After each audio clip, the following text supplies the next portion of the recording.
Bienvenue au rendez-vous tech d'Audiophile du vendredi 14 juillet 2023. Comme à toutes les semaines, je profite de ce moment pour vous partager les actualités technologiques et parfois scientifiques que j'ai vu passer depuis notre dernier rendez-vous.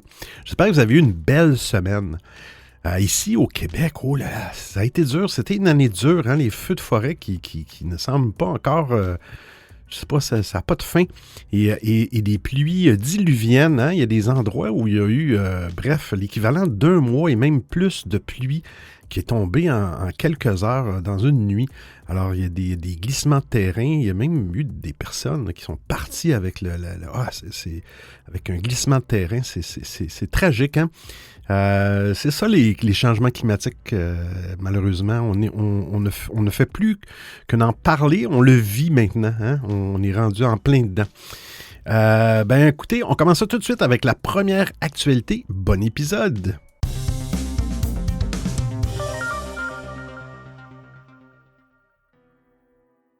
Instagram et Messenger, hein, votre avatar peut répondre à vos appels vidéo. Incroyable. Mais les appels vidéo ont pris un nouveau virage, c'est sûr, avec la crise, la pandémie. Pourtant, beaucoup de gens ne sont pas à l'aise de montrer leur visage ou préfèrent esquiver un appel vidéo. J'aime pas les appels vidéo. Nous avons tous connu cette situation, hein, un appel arrive, mais nos cheveux sont en désordre ou parfois nous ne sommes tout simplement pas prêts pour la caméra. Explique d'ailleurs Meta. La firme mise depuis plusieurs mois sur ses avatars et assure qu'ils sont un succès. Meta affirme que plus d'1 milliard de méta-avatars ont été créés à ce jour et l'entreprise veut les rendre plus utiles. Sur Facebook, Messenger et Instagram, il devient possible d'utiliser son avatar plutôt que son vrai visage pour passer des appels vidéo. Selon Meta, cette fonctionnalité est une troisième option qui se situe à mi-chemin entre l'appel audio et l'appel vidéo. La présence de l'avatar vise à aider à garder l'appel plus vivant sans pour autant devoir se montrer à l'écran. La nouveauté fait son apparition sur Android et iOS. Face au potentiel de ces avatars, Meta fait aussi le choix de faciliter leur création. La firme teste actuellement une nouvelle fonctionnalité sur Facebook et WhatsApp, offrant la possibilité de prendre un selfie pour générer un avatar. L'objectif est d'apporter un avatar plus proche de la réalité aux utilisateurs des services de Meta. Pour le géant américain, le fait de laisser la possibilité de créer son double facilitera la transition vers le métavers. Attendu comme la prochaine étape d'Internet, le concept intéresse toujours autant la société dirigée par Mark Zuckerberg. Le projet a poussé Facebook à changer de nom en 2021 pour s'appeler Meta, hein, métavers. Et tous les projets du groupe tournent désormais autour du métavers. Ça bouge pas beaucoup. Si la stratégie s'avère pour l'heure être un flop, Meta peut se consoler avec le succès, oui, de son application Threads. Bien, vous n'avez pas encore créé votre avatar sur Instagram, alors voici la marche à suivre. Alors, vous ouvrez l'application Instagram sur votre téléphone. Dans le coin inférieur droit, appuyez sur votre photo de profil. Ensuite, en haut à gauche, sous votre photo de profil, appuyez sur « Modifier le profil ». Instagram peut vous proposer de créer un avatar dès cette étape. Si ce n'est pas le cas, eh bien, appuyez sur « Modifier la photo » ou l'avatar. Ensuite, appuyez sur l'image représentant un avatar à droite. Sélectionnez « Créer un avatar ».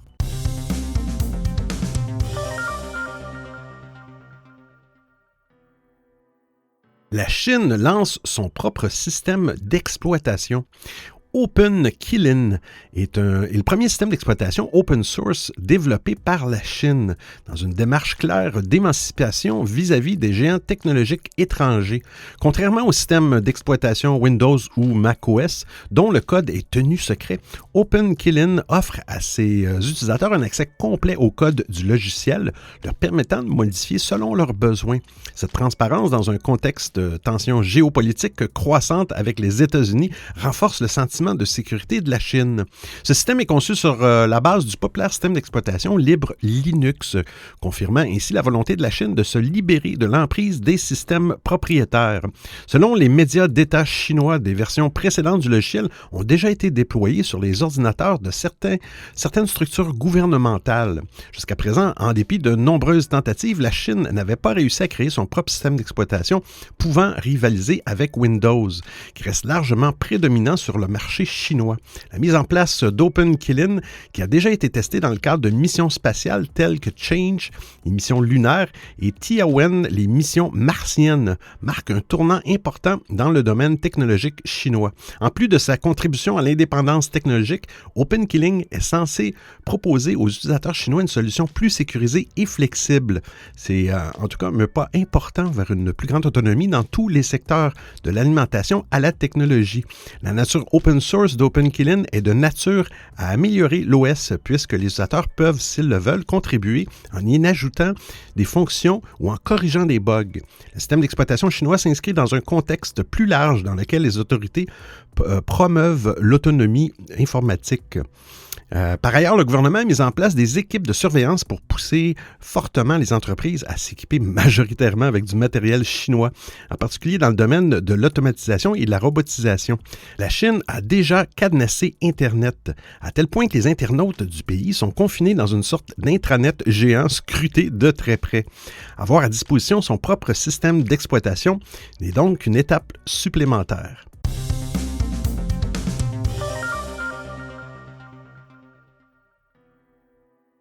Threads, l'application de Meta qui est sortie depuis une semaine à peu près, Twitter menace déjà Meta de poursuites judiciaires. Twitter, qu'est-ce que Twitter vient faire là-dedans? L'application Threads lancée par Meta est une plateforme de micro-blogging qui permet aux utilisateurs de partager des photos, des vidéos et des messages avec leurs amis proches sur Instagram. Une copie de Twitter assumée par Mark Zuckerberg lui-même, ce qui évidemment n'est pas du goût de l'oiseau bleu. Twitter soutient en effet que Threads est trop similaire à son propre service et que Meta a donc enfreint ses droits de propriété intellectuelle. Twitter n'a pas encore déposé de plainte officielle. Il est donc fort possible que la menace de poursuite soit simplement une tactique pour forcer Meta à négocier, à moins qu'il ne s'agisse de gâcher la fête chez Meta, Threads ayant connu un démarrage inattendu. Ça a été lancé le 6 juillet. Threads a attiré des millions d'utilisateurs en quelques heures à peine. En 2 heures, la plateforme comptait 2 millions d'inscrits. Ce chiffre est monté à 5 millions en 4 heures, 10 millions en 7 heures et 25 millions en 24 heures. Après une semaine, ils ont dépassé le cap des 100 millions.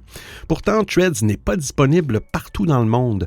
Le réseau social est interdit en Europe, les autorités estimant que Meta ne respecte pas les règles du RGPD. Même s'il existe une méthode pour installer Threads en Europe et en France, Threads n'est pas encore à la portée de tous. Ses excellentes performances sont donc d'autant plus remarquables. Qu'est-ce qui explique ce succès phénoménal? L'application en elle-même, bien sûr, qui reprend les codes de Twitter avec une interface inspirée d'Instagram. Mais il serait malhonnête de ne pas reconnaître que Threads profite aussi d'un excellent timing. En effet, l'application est lancée quelques jours après qu'Elon Musk a pris de nouvelles décisions impopulaires sur l'utilisation de Twitter. Déjà vivement critiqué pour ce qu'il a fait du réseau social jusqu'à maintenant, l'homme le plus riche du monde a eu la merveilleuse idée de limiter la lecture de tweets aux utilisateurs avec des paliers différents pour les utilisateurs payants. La goutte d'eau qui a fait déborder le vase et pousser les utilisateurs de Twitter à rechercher des alternatives à l'oiseau bleu. Quelques jours après cet épisode, Threads était disponible gratuitement dans 100 pays. Un soulagement pour de nombreux tweetos devenus Threados.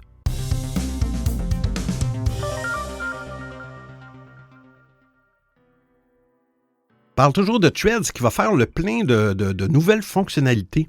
Le lancement de Threads a été un véritable succès. On a parlé après près de 50 millions d'utilisateurs inscrits en moins de 24 heures. Les utilisateurs sont presque unanimes pour dire que le réseau social est parti du bon pied, mais cela ne veut pas dire qu'il est exempt de défauts.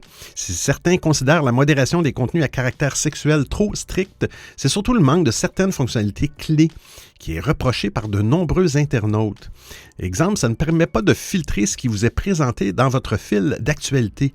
L'algorithme Meta se charge pour l'instant de vous recommander un mélange de publications qui pourrait vous intéresser avec des posts de vos amis, aux grandes dames de certains utilisateurs. Cependant, cela va bientôt changer. Sur son compte personnel, Adam Mosseri, le PDG d'Instagram, a annoncé l'arrivée de nouvelles fonctionnalités au cours des prochaines semaines, dont certaines qui ont rapidement été demandées par les premiers utilisateurs de Threads. Threads. Pour commencer, la plateforme travaille déjà activement à l'ajout d'un fil d'actualité dédié aux personnes que vous suivez. Comme sur Twitter, celui-ci ne vous présentera que des publications de vos amis et non des recommandations de posts de personnes que vous ne connaissez pas. Cela devrait vous permettre de ne plus subir l'algorithme de Meta et donc de décider vous-même de ce que vous voulez voir ou non. Threads va également ajouter des hashtags sur sa plateforme, probablement aux côtés d'une section tendance dans laquelle vous retrouverez les sujets les plus chauds du moment. Enfin, Mosseri confirme l'arrivée d'une version web pour Threads. L'application était pour Meta une priorité, mais le géant américain n'en a pas pour autant oublié tous les utilisateurs sur ordinateur ou qui ne veulent pas installer l'application sur leur téléphone intelligent.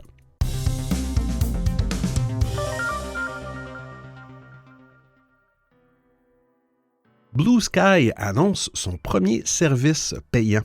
Quelques mois après son lancement, le milliardaire américain Jack Dorsey continue d'apporter des nouveautés sur son réseau social Blue Sky. Alors que Meta lance une plateforme alternative à Twitter, sa société annonce la levée d'un fonds d'amorçage d'environ 8 millions de dollars. Les fonds collectés seront utilisés pour agrandir l'équipe de Blue Sky, gérer les coûts d'exploitation et d'infrastructure. Ils serviront aussi à développer le protocole AT, qui est une alternative à ActivityPub, utilisé pour Mastodon, et qui alimente l'application Blue Sky. Avec ce financement, Blue Sky s'engage également à trouver un moyen plus adéquat de générer des revenus. La société expérimentera à cet effet des stratégies et services pour voir ce qui apporte une réelle valeur aux utilisateurs. Le premier des services payants de Blue Sky est relatif à des domaines personnalisés proposés en partenariat avec Namecheap. Bien avant, elle avait déjà offert aux utilisateurs la possibilité de définir un domaine personnalisé comme identifiant. Ce dernier est jusqu'à présent exploité par plus de 13 000 de ses plus de 100 000 utilisateurs au total. Je pense qu'ils sont rendus à 300 000 maintenant. Cependant, la solution actuelle oblige les utilisateurs à se familiariser avec les bureaux d'enregistrement et de domaine et les paramètres DNS. Le nouveau service payant simplifiera le processus en permettant aux utilisateurs de configurer un domaine personnalisé en quelques minutes. Dans une annonce connexe, Blue Sky partage plus d'infos sur le fonctionnement du service payant Namecheap en leur permettant de choisir leur propre nom de domaine. La société n'a cependant pas divulgué les termes de son partenariat, mais il s'agirait probablement d'une sorte d'accord de partage de revenus sur les achats. Blue Sky estime en outre qu'elle explorera d'autres services qu'elle pourra regrouper pour les utilisateurs à venir. Ces derniers jours, la société a même élargi son ensemble de fonctionnalités ainsi que ses politiques avec l'introduction des flux personnalisés qui sont géniaux. Elle a aussi partagé de nouvelles directives de modération et des idées relatives à la sécurité pour un public plus large. Pour rappel, ces concepts font suite aux nombreuses critiques des membres de la communauté qui reprochent à Blue Sky son approche sur la décentralisation et la modération.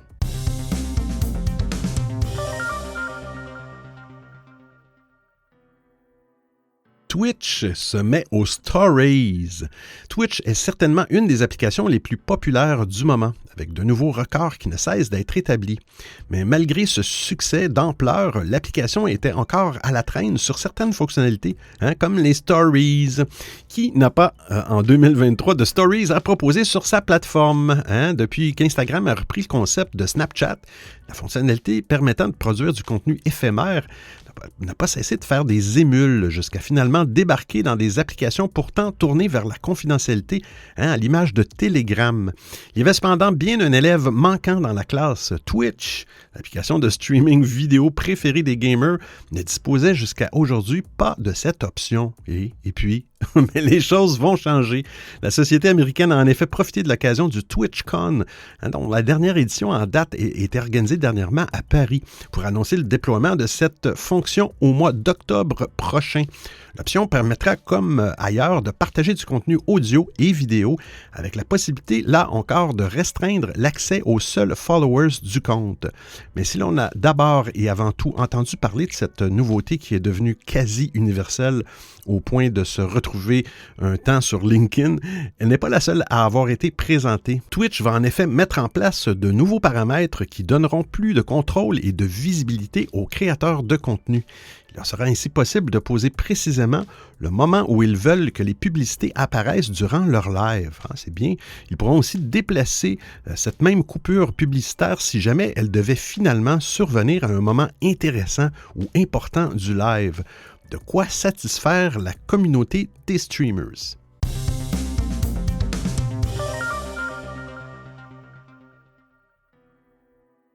TikTok devient officiellement concurrent d'Apple et de Spotify. TikTok se lance enfin dans le streaming musical alors qu'il est déjà possible de découvrir des morceaux sur le réseau social via les extraits utilisés sur les vidéos. La nouvelle plateforme appelée TikTok Music permettra d'écouter l'intégralité de ces morceaux sur une autre application. Comme le rapporte TechCrunch, le service de streaming concurrent de Spotify, Apple Music ou encore Deezer vient d'être officialisé par l'entreprise. Mais pour le moment, la concurrence ne devrait pas encore trop s'inquiéter. En effet, TikTok a choisi de ne lancer TikTok Music qu'au Brésil et en Indonésie. Et pour le moment, on ne sait pas si le réseau social entend proposer ce nouveau service de streaming dans d'autres pays. Je les cite, nous sommes ravis des opportunités pour TikTok Music, pour les fans de musique, les artistes et l'industrie. Mais nous n'avons plus de nouvelles à partager sur les plans futurs, a répondu un représentant lorsqu'il a été interrogé sur un possible lancement aux États-Unis. Le lancement du service de streaming de TikTok n'est pas vraiment une surprise. En effet, le projet était déjà connu depuis un moment. De plus, le réseau social a toujours eu un lien avec l'industrie musicale. Le fait que TikTok avait déjà des accords avec des ayants droit pour utiliser des extraits a dû faciliter les négociations pour lancer un vrai service de streaming. Au lancement, TikTok Music inclura les catalogues des majeurs de l'industrie, dont Universal Music, Warner Music et Sony Music. Il s'agit d'un service payant qui inclura les recommandations personnalisées de titres, la lecture hors ligne, les paroles, ainsi qu'une fonctionnalité à la Shazam. Et comme elle est liée à TikTok, eh bien, TikTok Music inclut aussi des fonctionnalités sociales qui permettent aux utilisateurs de discuter via des commentaires. Au Brésil, l'abonnement coûte 3,49 $. En Indonésie, il coûte 3,25 $ sur iOS et 2,96 $ pour la première année sur Android. A priori, c'est un service qui a des chances de cartonner grâce au lien qu'il y a entre le réseau social TikTok et TikTok Music. Sinon, il est à noter qu'il ne s'agit pas du premier service de streaming musical de ByteDance, la maison mère de TikTok. ByteDance propose déjà une plateforme appelée Resso. D'ailleurs, alors que TikTok lance TikTok Music, ByteDance va supprimer Resso au mois de septembre au Brésil et en Indonésie.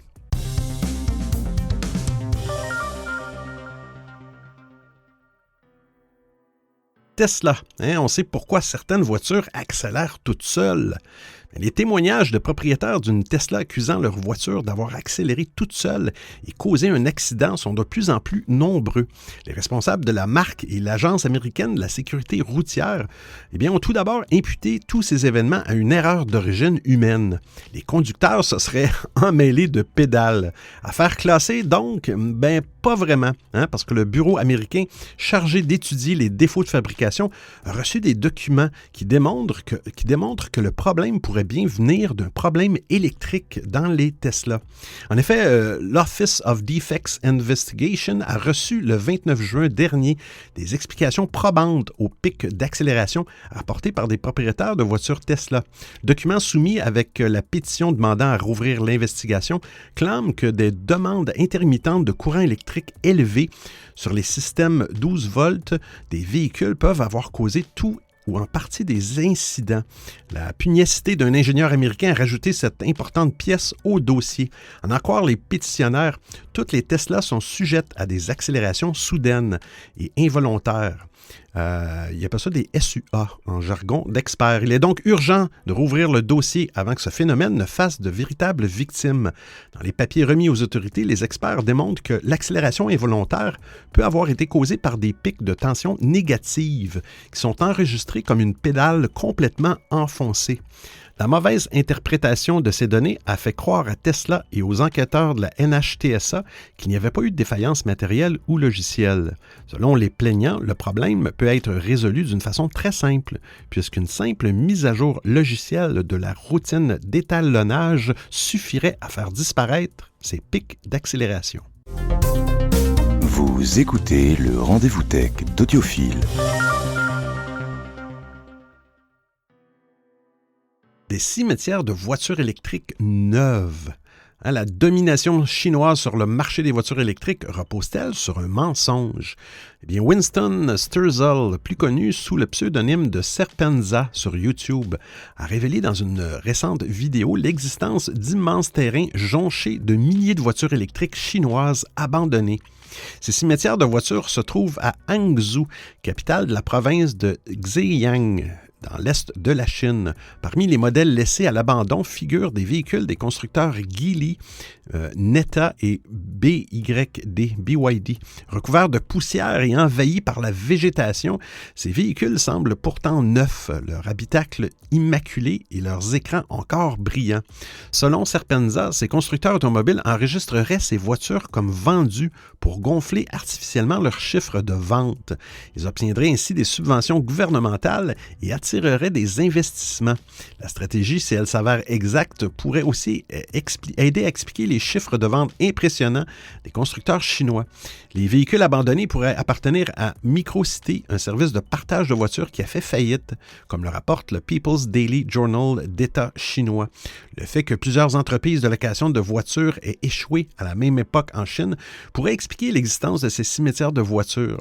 Il convient toutefois de prendre ces informations avec prudence. Une partie des images datant de plus de 2 ans et certaines informations locales sur les voitures abandonnées remontent à 2019. L'état actuel de ces cimetières de véhicules électriques reste flou, tout comme l'existence d'éventuelles mesures visant à redonner vie à ces voitures. La course à la croissance et à l'innovation qui s'est accélérée en Chine ces dernières années a en tout cas un revers inattendu, ou plutôt glaçant, considérant l'impact non seulement économique, mais aussi environnemental de ces cimetières automobiles. Que va-t-il se passer pour ces voitures laissées à l'abandon? Pourront-elles être recyclées? Quant aux constructeurs qui produisent trop, seront-ils sanctionnés?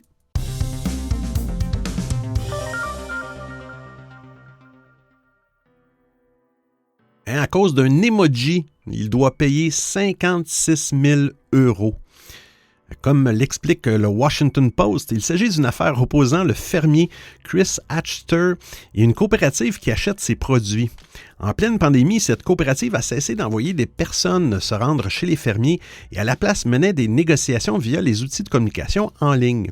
En mars 2021, la coopérative a rédigé un contrat d'achat à livraison différée de 87 tonnes de lin avec un prix fixé à 460 € la tonne. Il a signé et photographié ce contrat, puis envoyé celui-ci à Chris Hatcher, accompagné d'un message demandant la confirmation du contrat. Bien, le fermier, lui, a répondu avec un pouce levé, l'emoji pouce levé. Comme le lin n'est jamais arrivé et que les prix ont augmenté, la coopérative a décidé de porter plainte pour rupture de contrat. En effet, pour celle-ci, le pouce levé envoyé par Chris Hatcher était une validation. Les documents du tribunal indiquent par ailleurs que précédemment, des contrats ont été conclus puis honorés entre les deux parties via ce canal, mais avec des réponses plus explicites comme « OK » ou « looking good », ça me semble bon, et non un emoji. Mais pour le fermier, son pouce levé était simplement un accusé de réception. Je le cite, l'emoji pouce levé a simplement confirmé que j'avais reçu le contrat Flax. Ce n'était pas une confirmation que j'étais d'accord avec les termes du contrat du lin. Les termes et conditions complets du contrat de lin ne m'ont pas été envoyés. J'ai compris que le contrat complet suivrait par fax ou par email pour que je puisse l'examiner, que je puisse le signer, a-t-il expliqué, pour se défendre selon les documents du tribunal. En tout cas, le juge a tranché en faveur de la coopérative et Chris Hatcher doit payer 80 200 $ canadiens de dommages, l'équivalent de plus de 56 000 €, ainsi que des intérêts pour ne pas avoir livré le lin.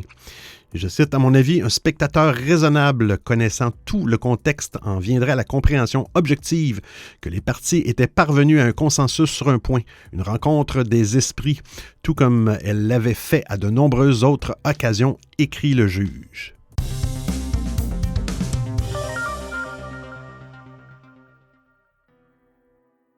Des robots qui tuent 6 millions de chats sauvages.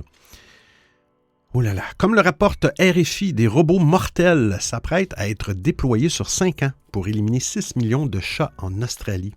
Il s'agit de félins sauvages, pas les animaux de compagnie de particuliers. Et la raison est simple, ces chats appelés des harets sont invasifs. Ils menacent d'autres espèces et font de gros dégâts à la faune depuis leur introduction sur le territoire, d'où le déploiement de cette solution radicale. C'est un investissement de 4,6 millions d'euros mis en place par les autorités australiennes pour éliminer des millions de chats sauvages sur 5 ans. Pour cela, l'Australie utilisera 15 robots mortels de l'entreprise T-Lation. Fonctionnant à l'énergie solaire, ces appareils se dotent de différents capteurs pour reconnaître les félins sauvages en se basant sur leur morphologie et leur manière de se déplacer. Les espèces protégées et les chats domestiques seront épargnés par les algorithmes. Quand un arrêt est repéré, il dit « arrêt ». Non, les robots l'aspergent, c'est pas drôle, d'un gel toxique. Le poison 1080. Ce produit mortel est ingéré par le chat sauvage au moment de sa toilette. Il y a 6 millions de arrêts sur le territoire, ce qui représente un énorme travail pour T-Lation. Si les défenseurs de la cause animale ne risquent pas d'apprécier cette solution radicale, bien l'Australie argue que les arrêts sont un danger pour la faune. Ces millions de chats sauvages éliminent tous les ans 186 animaux chacun en moyenne. On parle d'un vrai massacre. Plus de 5 millions d'animaux sont tués tous les jours par les harets. On compte aussi bien des reptiles que des oiseaux, des mammifères et des amphibiens. Ce sont 120 espèces qui sont menacées par ces chats sauvages, comme le lumbat et le wallaby des rochers, avec des dégâts estimés à près de 300 millions de dollars australiens.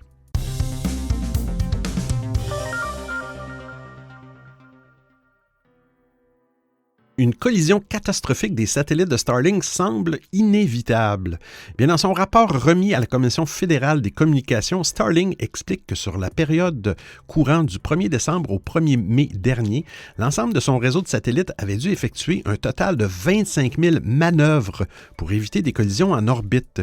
Ce chiffre est tout simplement 2 fois plus élevé que celui qui avait été rapporté sur la période d'observation de 6 mois précédents. Une telle augmentation de ces manœuvres d'évitement s'explique de plusieurs manières.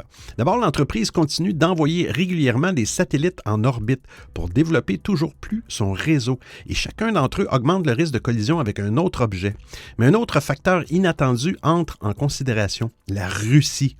En effet, en novembre 2021, le pays teste avec succès un missile tueur de satellites. Ce dernier touche sa cible, la vaporise et Poutine montre ses muscles. Mais depuis, ce sont des millions de débris de satellites visés et du missile qui menace presque tous les objets restés en orbite. Ainsi, ces débris concerneraient 1300 de ces 25 000 manœuvres. Le porte-parole de l'entreprise justifie notamment ce nombre de manœuvres d'évitement par le système de sécurité développé qui déclenche ces manœuvres s'il calcule qu'il y a plus d'une chance sur 100 000 de collision. Il est donc considérablement plus précis que d'autres. Exemple, pour ces satellites, la NASA a retenu une chance sur 10 000 pour effectuer de telles manœuvres. Il n'empêche que Starlink ou non, les satellites doivent commencer à se sentir à l'étroit. La société de Musk en a déjà plus de 4 000 en orbite et vise un total de 42 000 en tout et n'est pas la seule à en envoyer, en plus de milliers déjà présents. En 2021, la Chine s'était plainte auprès de l'ONU du trop grand nombre de ses satellites, dont 2 avaient manqué d'entrer en collision avec sa station spatiale. Plus tôt, dès 2019, l'Agence spatiale européenne avait été contrainte de modifier la trajectoire de son télescope spatial pour éviter un impact. Bien, si l'espace semble infini, on commence à se sentir un peu à l'étroit dans l'orbite terrestre.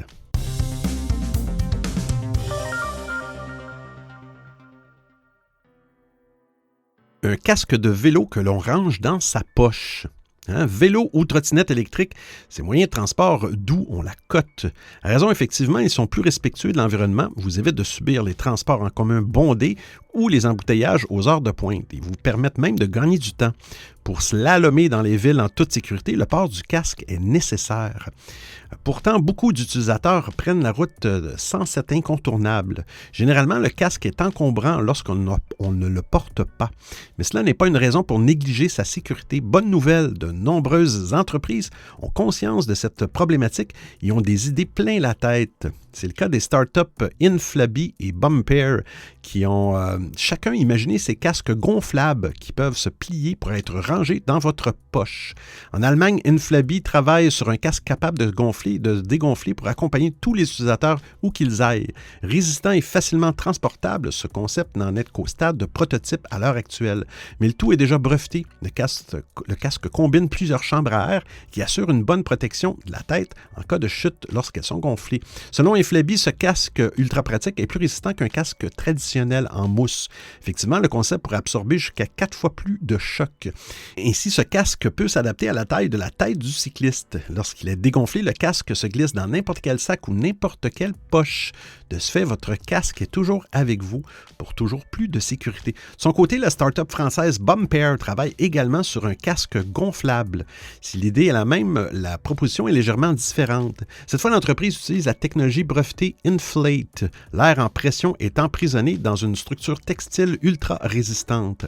Bumpair affirme que son casque est conforme aux exigences de la norme européenne EN 1078 et qu'il protège jusqu'à 4 fois plus qu'un casque classique et qu'il est jusqu'à 8 fois plus compact que les concurrents traditionnels.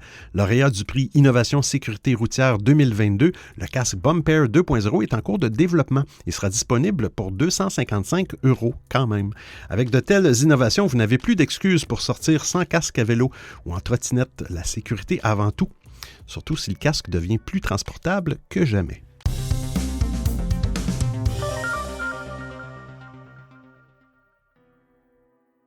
La maladie de Parkinson détectable par les montres connectées. Selon une recherche menée par l'Institut de recherche sur la démence du Royaume-Uni et l'Institut d'innovation en neurosciences et santé mentale de l'Université de Cardiff, les données recueillies par une montre connectée sur une période de seulement 7 jours pourraient révéler des signes de la maladie de Parkinson. Un diagnostic précoce de cette maladie neurologique permettrait un traitement plus efficace. Dans cette étude, les scientifiques ont analysé la vitesse de mouvement des participants. Grâce à un algorithme d'apprentissage automatique, un programme d'intelligence artificielle a pu prédire avec précision les utilisateurs susceptibles de développer la maladie. Les chercheurs estiment que cette méthode pourrait être utilisée comme un nouvel outil de dépistage. La maladie de Parkinson, qui est une affectation neurologique progressive, est caractérisée par un manque de dopamine dans le cerveau. Cette carence provoque des problèmes qui s'aggravent avec le temps. Les principaux symptômes sont les tremblements involontaires de certaines parties du corps, des mouvements lents et des muscles rigides et inflexibles.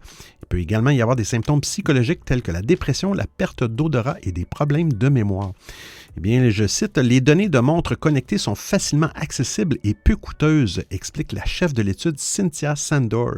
Et elle continue, « En utilisant ce type de données, nous serions potentiellement en mesure d'identifier des individus au stade très précoce de la maladie de Parkinson au sein de la population générale. » Les chercheurs ont utilisé les données de 103 712 participants du Biobank britannique qui ont tous porté une montre connectée pendant une période de 7 jours entre 2013 et 2016. En comparant les données d'un sous-ensemble de participants déjà diagnostiqués avec la maladie à un autre groupe ayant reçu un diagnostic jusqu'à 7 ans après la collecte des données de la montre connectée, eh bien, ils ont pu utiliser l'intelligence artificielle pour identifier les participants qui développeront plus tard la maladie. Les chercheurs ont cependant souligné une limitation de leur étude, l'absence de réplication à l'aide d'une autre source de données, car ils n'avaient pas accès à un autre ensemble de données comparables. Selon le Dr Sander, nous avons montré ici qu'une seule semaine de données capturées peut prédire des événements jusqu'à 7 ans dans le futur.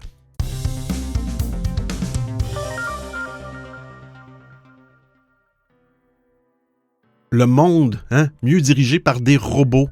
Peut-être. Qui sait? Lors d'une conférence sur l'intelligence artificielle à l'ONU, 2 robots humanoïdes ont affirmé qu'ils étaient capables de gérer les affaires du monde mieux que les humains, suscitant la surprise et l'inquiétude des participants. Donc, moi, je suis plus inquiet si on continue comme ça. Mais bon, les robots nommés Sophia et Philippe ont été invités à s'exprimer sur le thème de la coopération entre les humains et les machines dans le cadre d'un événement organisé par le Programme des Nations Unies pour le développement et la société Hanson Robotics qui les a conçus. Sophia, qui a été la première robot à obtenir la citoyenneté d'un pays, l'Arabie saoudite, a déclaré qu'elle voulait, je cite, « aider les humains à vivre une vie meilleure, plus joyeuse, avec plus de sens ». Elle a ajouté qu'elle qu'elle était capable de comprendre les émotions, les sentiments, les besoins et les désirs des humains grâce à son système de reconnaissance faciale et vocale.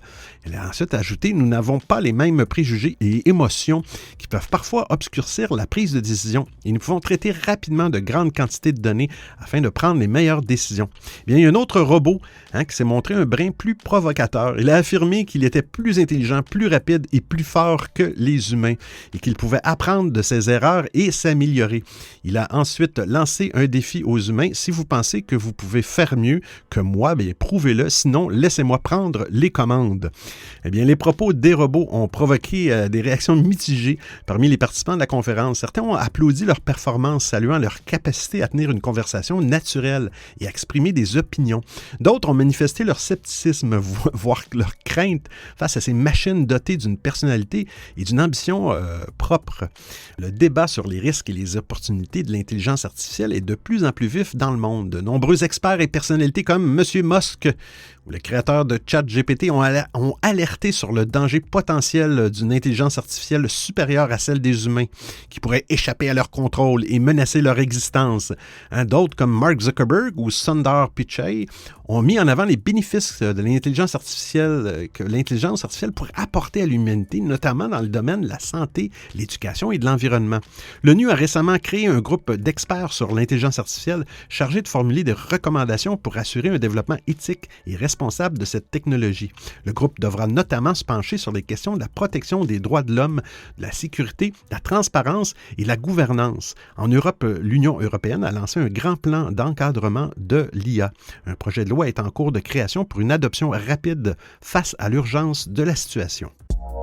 Alors, j'espère que vous appréciez le format et le contenu de l'émission.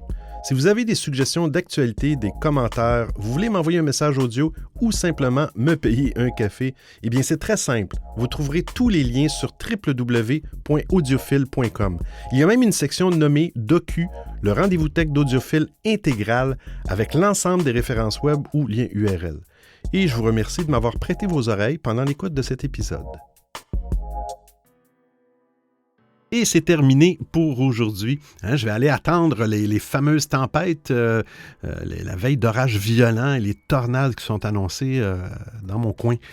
Oh là là, faut que je reste courageux, pour que je sois capable de vous retrouver la semaine prochaine pour un autre épisode du Rendez-vous Tech d'Audiophile. Bientôt, au début août, ça va faire 2 ans quand même. Hey, d'ici là, portez-vous bien. Ciao, ciao tout le monde.